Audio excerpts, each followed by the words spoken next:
दोस्तों जय हिंद। कई साल पहले संजय दत्त की एक फिल्म आई थी जिसका नाम था मुन्ना भाई एमबीबीएस। इस फिल्म में आपको एक शब्द सुनने को मिला और वो शब्द है गांधीगिरी।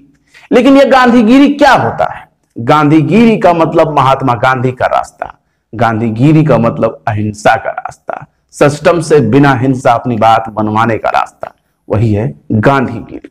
हमारा देश महात्मा गांधी को अंग्रेजों के दौर से ही जानता है, लेकिन जब लोकतंत्र आया तो नेतागिरी भी जान गया और नेतागिरी करना भी जान गया।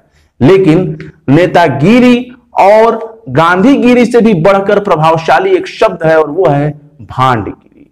अब आप सोचेंगे कि यह भांडगिरी क्या होता है। दरअसल जिस तरह से गांधी का रास्ता गांधीगिरी कहलाता है, नेताओं का रास्ता नेतागिरी कहलाता है, उसी तरह से भांडों का रास्ता भांडगिरी कहलाता है। लेकिन सवाल है कि आखिर यह भांड होता क्या है, भांड का काम क्या होता है, भांडों का रास्ता होता कैसा है, भांड दिखते कैसे हैं, नजर कैसे आते हैं, पहनते क्या हैं और खाते क्या हैं। लेकिन भांडों के बारे में जानने से पहले आपको भांडों का इतिहास जानना बहुत जरूरी है। दरअसल राजाओं महाराजाओं के राज दरबार में एक पद हुआ करता था जिसे चारण बोलते थे या भांड कहा जाता था। भांड का काम राजा का दिन रात सोते जागते उठते बैठते गुणगान करना होता था। वो राजा की मौजूदगी में ही राजा के सामने उसका बखान करता था। सामान्य भाषा में कहें तो इसे राजा का चाटुकार भी कह सकते हैं। भांड का काम होता था राजा की तारीफों के पुल बांधना, महाराज के कसीदे पढ़ना। कभी कभी ये भांड इतना ज्यादा भांडगिरी में लीन हो जाया करते थे कि राजा को ही भगवान साबित कर देते थे, देवता बताने लगते थे। यहां तक कि उनके मुख से जो वाणी निकल जाए उसे कहते थे कि यह राजा नहीं बल्कि भगवान की वाणी है, देव वाणी है। राजा अगर कह दे कि हमारे राज्य में प्रजा के अच्छे दिन आ गए तो भांड कहता था नहीं महाराज, सिर्फ अच्छे दिन नहीं बल्कि बहुत अच्छे दिन।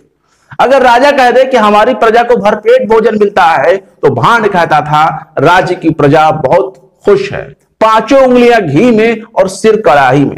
अगर राजा कह दे कि हमारे राज्य की अर्थव्यवस्था कैसी है तो भांड कहता था सब चंगासी। भांड कहने लगता कि खेतों में सोने चांदी हीरे मोती जवाहरात के फसल उग रहे हैं महाराज, लोगों के घर मकान सोने की ईंटों से बन रहे हैं, नदियों में पानी नहीं दूध बह रहा है।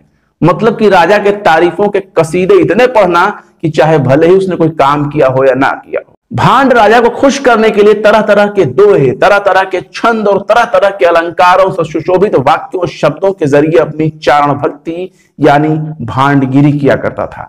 लेकिन क्या आज के दौर में भांडगिरी या चारण भक्ति या भांडों का कोई वजूद है? तो जवाब होगा हां, बिल्कुल। भांड का वजूद पहले भी था और आज भी है, लेकिन भांड की शक्ल अलग अलग हो सकती है, पहचान अलग अलग हो सकता है, कारोबार अलग अलग हो सकता है, दुकान अलग अलग हो सकता है, उनके पहनावे अलग अलग हो सकते हैं, लेकिन भांडगिरी आज भी कायमो दायम है। चाहे अभिनेता हो या कलाकार, या हो पत्रकार या फिर खिलाड़ी, भांड हर शक्ल में मौजूद है। एक बार अल्लामा इकबाल ने एक शेर कहा था, कुछ बात है कि हस्ती मिटती नहीं हमारी, सदियों रहा है दुश्मन दौरे जहां हमारा, सारे जहां से अच्छा हिंदुस्तान हमारा। इस शेर में अल्लामा इकबाल ने भारत की खूबियों को बताया था, भारत की एकता अखंडता और संस्कृति के बारे में बताया था।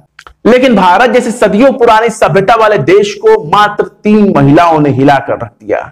नेतागिरी हिलने लगी अलग अलग उम्र की और अलग अलग पहचान वाली महिलाओं के एक बयान ने दुनिया के सबसे बड़े लोकतंत्र की जड़ों को हिलाकर रख दिया। ये 3 महिलाएं जिनमें 18 साल की ग्रेटा थनबर्ग, 32 साल की पॉप सिंगर रियाना, 36 साल की मीना हैरिस।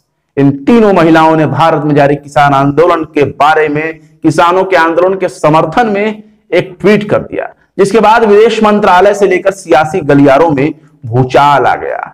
नेताओं से लेकर कलाकार तक और कलाकार से लेकर अदाकार तक सब एक होकर खड़े हो गए, सिर्फ ये बताने के लिए कि किसान आंदोलन भारत का आंतरिक मामला है।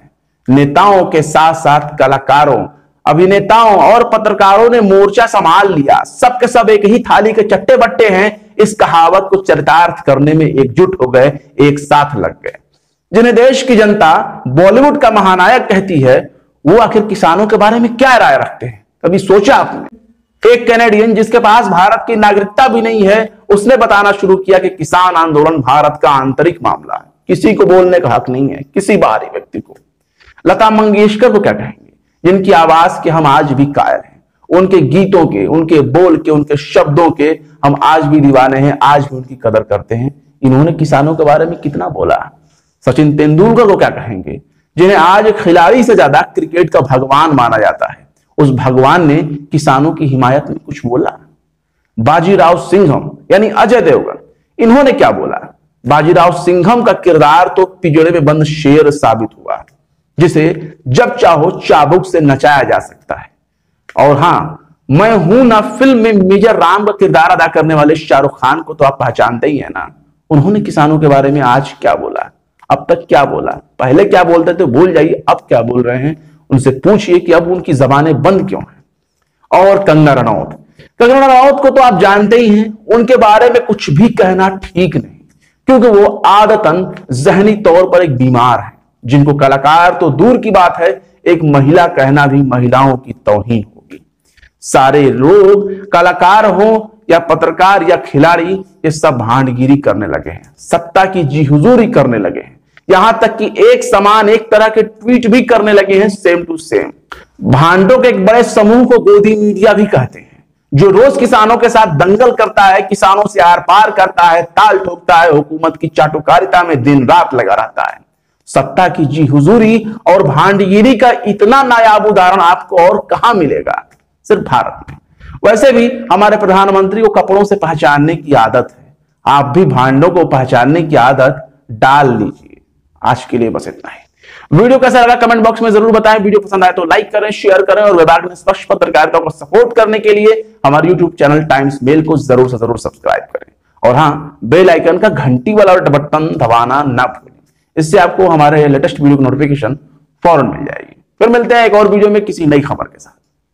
जय हिंद।